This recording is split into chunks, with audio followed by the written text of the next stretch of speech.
We moved out of our last house a week ago, and I'm glad we did it. It was definitely not safe there. There was nothing obviously wrong with the house. I think the first thing that struck me as off about it is the fact that all the houses on that street had been built sometime in the 80s. The odd bit about that is the fact that nobody had actually lived there. But what could be wrong with that? It didn't ring any alarm bells. We had to check if there were any pests or squatters. Nope, nothing there. The house was well built and hadn't let anything in, so it seemed at least. Once we were settled in, we were actually very happy there. We wanted the house to be our home for a good long time. Bizarrely, it just felt so perfect and right when actually there was something very deeply wrong about the place. The tension began on one typical grey London morning. My husband was going to drop off our 4-year-old boy at school, which usually takes about half an hour. It was the oddest thing. As soon as he shut the door behind him and I was alone, I became aware of a feeling that I hadn't felt before. You could describe it as a feeling of being watched, but I think it was something else. A feeling of tension and discomfort arising from, well, nothing. Nothing at all happened, no creaks, no bumps, and no whispers. I had the heating on, it was December, and was listening to classic radio. On first inspection it appeared to be a comfortable, peaceful environment, ideal for sitting down and getting on with my work. But it wasn't. I felt sort of agitated. I suppose it was just down to this being a new house, that I only had slept in for a few nights. And I got on with my work, except I didn't. I couldn't settle down and concentrate. I found myself wandering around the house, walking slowly around every room. There were a few boxes of things that still needed to be unpacked, and some rooms that were still quite bare. I refused to accept it, but a tiny part of my subconscious expected that there was an intruder in the house. I was in the room farthest away from my study. I stayed at the window waiting for my husband to turn up in his car. It was incredible how quickly the mood shifted as soon as my husband stepped into the house. As soon as I was no longer alone, the uncomfortable feeling lifted and I could actually feel the warmth of the central heating. The next morning I did the school run, just as a little experiment. I was driving back when I got a call from my husband. I don't think he wanted anything in particular, apart from company. His tone was very casual, it almost sounded forced, but he was only asking when I would be back, but in a prolonged way, as if he wanted to keep the call as long as possible. I had some idea why he was calling. He was getting the feeling too. He didn't mention anything when I returned regarding the feeling, but through his smile I could see that he was a tiny bit spooked. The next day, while my husband was at work, I made a little discovery. The strange feeling grew more intense in certain parts of the house. In the upstairs bathroom, it was particularly strong. And there was a corridor that connected the dining room and living room, where it was also quite noticeable. The thing about these places is that they were the only parts of the house with mirrors in them. With time, I came to hate those parts of the house and those mirrors. Nothing new happened for about a week. I just avoided being in the house by myself, and I noticed my husband did the same, although we never discussed the fact that we felt uncomfortable being alone. It was a new house. We didn't want to spoil our first days there with negativity, but a certain negativity hung about the place nevertheless. It wasn't obvious, it wasn't intense, but it was always there. It felt somewhat hostile, as if we were sharing the room with something that didn't like us being around. I read up online while my husband wasn't looking that some places just have what they call negative energy. Apparently, this is the result of many things, such as poor lighting and bad things that have happened in the past in the place. At least our little boy didn't seem affected. He was playing just as happily as ever with his toys. A work overload had preoccupied me and his father lately, so we didn't spend as much time with him as usual.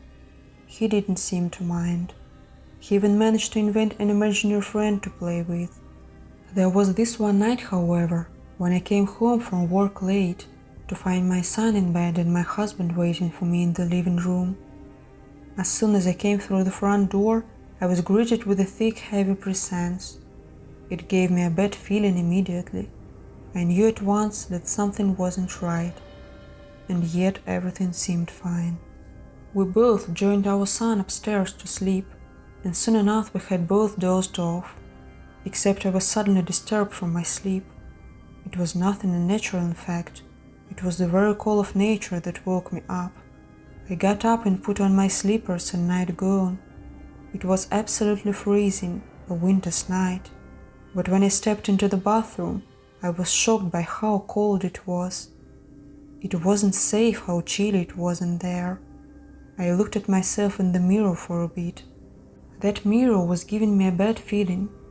I kept imagining that I could see something moving around in the mirror, and yet there was nobody else in the room but me, not even a fly or a bug. It happened at least 3 times. Then I got up, washed my hands, and just stared in the mirror for a while, just to make sure. It eventually made me uneasy, so I hurried back to bed and actually found myself hiding my face.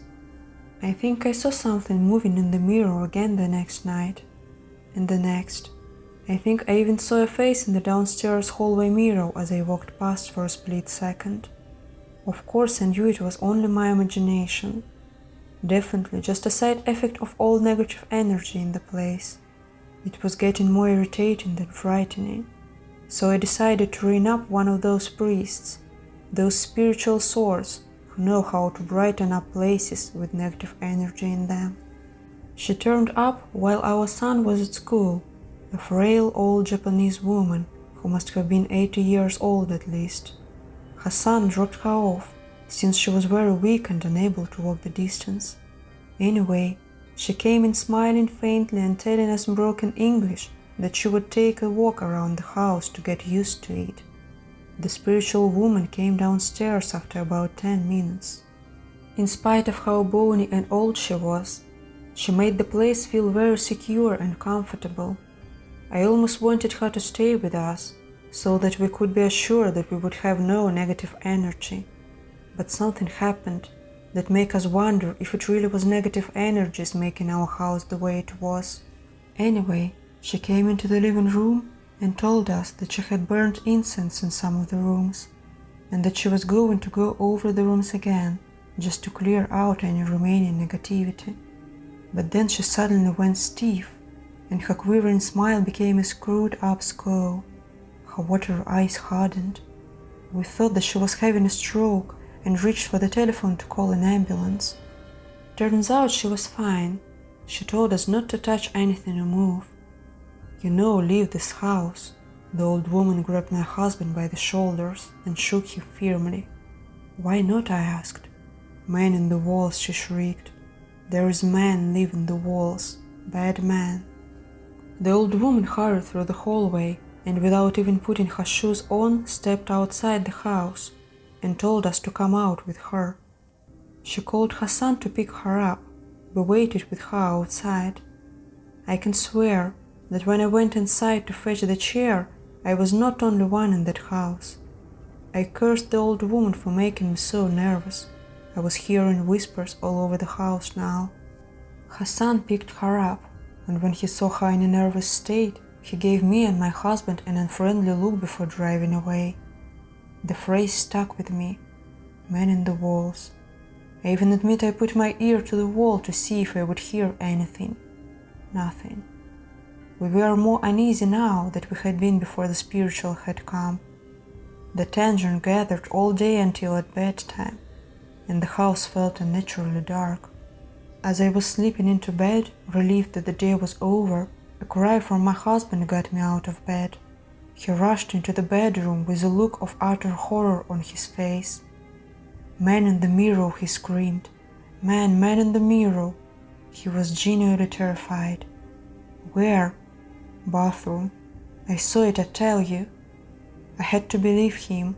I stormed into the bathroom and looked into the mirror. It was just a normal reflection. There was nothing there. I stood there for a while, Then I began to cry. "What's wrong with this bloody place?" I cried. "Man in the wall? Tell me, is there a man in the wall?" No, there isn't," my husband comforted me. "It was my imagination, I'll bet you. It's just that damned old woman coming in here and telling us that mumbo-jumbo about men in the walls. It's nothing at all." I was too tired to carry on with this. I forced myself to believe that there was nothing funny going on. I didn't convince myself. We went to bed and I was about to turn out the light when my husband told me something that made me shudder. "You know, Daniel, our son, has been saying some weird things lately," he said. "Like what?" "Well, it might be just coincidence, but what that old woman said about a man in the walls, it seemed to fit with something that Daniel has been talking about." "Do you know anything about his imaginary friend?" I chuckled. "Well, I know that Daniel spends an awful lot of time with it. What does he call it again?" "Wallman." "Oh yeah, I realized just then the creepy connection. Wallman. Daniel has been saying things about his friend. He told me the other day that he has got a round face with black eyes, and a big smile, and he is really thin, so that he can fit in the wall. I found it cute at the time, but now I don't know. I got the biggest chill I had got in a long time." "Well, there is more. We were in the park, just me and him. Nobody else was there. I asked him if he wanted to invite Wallman for a picnic. He said he couldn't. He told me that Wallman is only in our house and never leaves. That one made me laugh a bit when he told it to me, but then he gave me this serious worried look and said, 'Don't laugh, Daddy. Wallman doesn't like you and Mommy. He hates you. He says he only likes me.'" I shuddered and took a deep breath. The air suddenly felt colder and more hostile.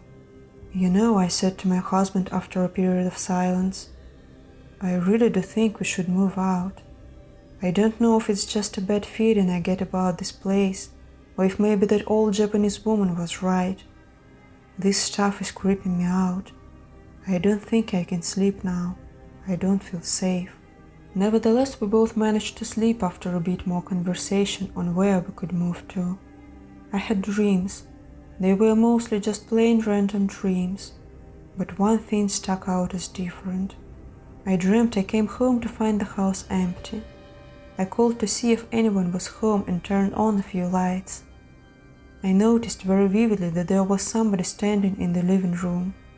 It was a man's figure, very lean and about the height of a child. He was facing away from me. I could tell, but the light wouldn't turn on in that room, so I couldn't see anymore. I think he was naked. In my dream I called out, "Daniel," but I felt certain that this wasn't my son. I was scared of this figure in the living room. The dream ended there and I woke up. It was a Saturday next morning, so we had a bit of a lie-in. Then I found Daniel looking up at the mirror in the downstairs corridor in a heated argument with somebody. "No, if you don't say sorry, I won't be your friend anymore," he cried. "Hello, Dan? You all right there, son?" I called to him. He ignored me outright. No, he shrieked at whoever he was speaking to, and I saw tears on his cheeks. "I don't want to. You're not nice anymore." "Go away," he began to screech. "I don't want to go with you." I rushed along and lifted him up, carrying him away from that mirror. "What's wrong, dear?" I asked him. "Wallman wants me to live with him, in the wall. He wants to take me in the wall, but I told him I don't want to." We had breakfast in silence, and after a while it all seemed okay. And then something happened that was amazing. Nothing at all. There wasn't even a weird feeling of anxiety anymore. It felt like a normal home should. Weirder still, the next day was fine too. Then a whole week went by, and it was Sunday again, without a single weird thing happening. Our house was beginning at last to feel like a home. We had less work, so we spent more time with Daniel, and he seemed to forget about his imaginary friend, which was actually a relief to us. That imaginary friend had seemed like something else. It seemed wrong to be coming from the imagination of a 4-year-old. We thought everything was going to be fine, but then something made us think twice. Yellow mold had started to grow in circular patches around the house. The patches were about the size of footballs, and they gave off a rotten smell. We called in a man to investigate and sort out the mold problem, and while he worked, the three of us paid a visit to my parents-in-law. We got a call from a man dealing with the mold at about 8 o'clock in the evening. He sounded troubled, and he told us to come home quickly. We were very agitated throughout the car journey, and when we saw policemen standing around our home. A policeman stopped us in our tracks as we made our way towards the front door. "Stop right there, sir," he said. "I highly doubt that you will want to see what has been found in your home. You ain't suspected, don't be afraid." He took off his hat and breathed out with disgust. Men in uniform and masks were carrying small objects in plastic bags out of the house. Then I was told, once I had promised to remain calm, that behind each of the 16 patches of mold, the small bones had been found inside the walls. Now, hearing that shook me about as much as it would shake anybody in my position. There was something else in the walls of that house, something evil. And had things happened differently, it might have taken my son into the wall like all those others. Although our son seems to be indifferent to the whole thing. He never mentions his imaginary friend Wallman, and he seems happier enough in our new home, as do all of us. But one thing bugs me, and I don't think it will ever stop bugging me as long as I live. I still don't know what it was in our house. There is one more thing.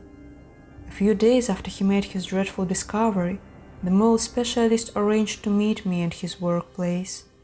He seemed deeply disturbed and told me that he had something strange to show me. It was a picture he had taken on his mobile phone on the day he had been at our house. It was a picture of the mirror in the corridor. Although the quality was a little grainy, a face could be seen very clearly in the mirror. A white face with a wide, thin-lipped mouth and large black eyes. It had very clean, neat teeth. It didn't appear to have a nose or any hair, but perhaps it was just because of the quality of the image. It was grinning broadly, and its eyes wide open. I only have one mirror in my house now, in the bathroom, and I avoid it like the plague.